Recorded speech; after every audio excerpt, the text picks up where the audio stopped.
You, and correct me if I'm wrong, but I saw that you actually wrote a note to yourself. What was it, New Year's Eve, 1985, that where you wanted to be 10 years from then, like 90, 95, 96. And though you weren't, in Philly like you wanted to be, you were in arguably the biggest market that the sports world, if not the entire world, has to offer in New York. To me, that's a surreal thing, because you're setting yourself up for success right away just by writing it down and putting it in your brain, like, okay, this is what I want to do. This is what I'm going to have to do in order to get there.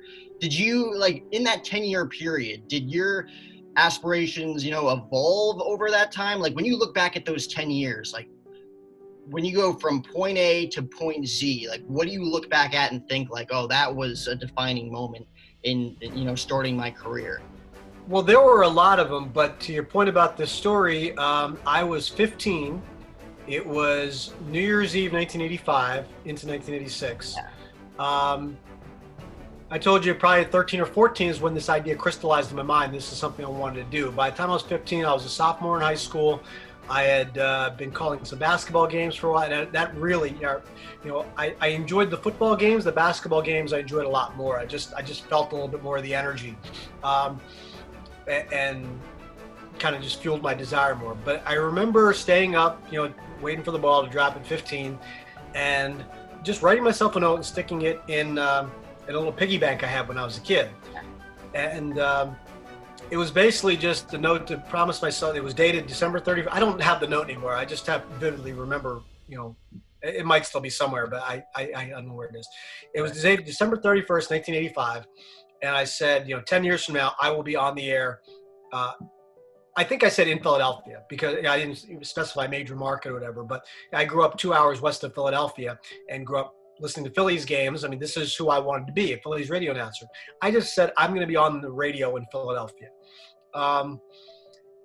And what happened in the intervening 10 years, I went to college, I went to Penn State, got my internship at WFAN. I graduated, started working in the Harrisburg market. I got a call back to go to WFAN as a producer.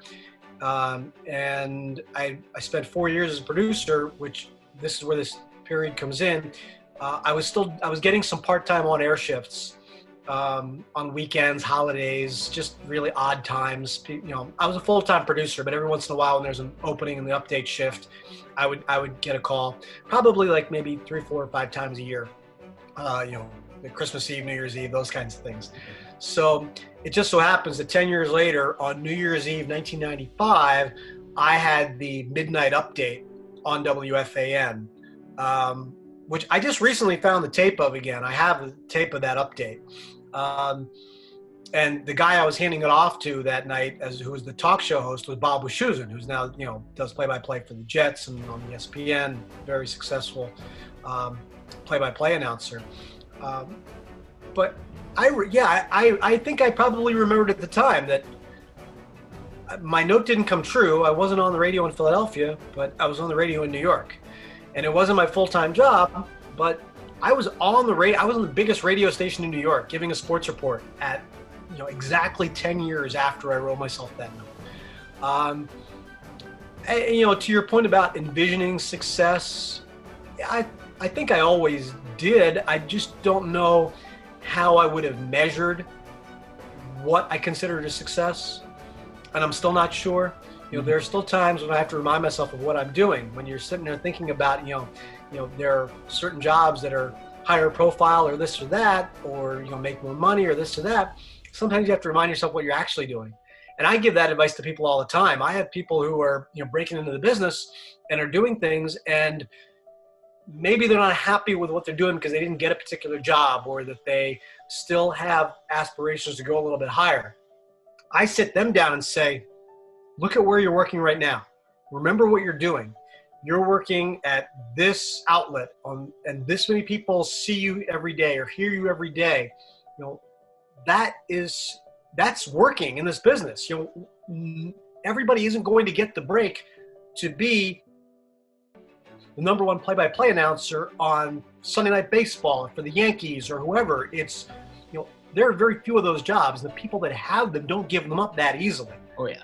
So in order to there are a lot of different ways you can measure your own success, and just having a job that pays you to do this and gives you an outlet to reach people, that is a measure of success that you have to be able to recognize and not get bogged down. Because if your goal is to be the Yankees play-by-play announcer, and TV and radio, there are 2 people that have those jobs right now, right?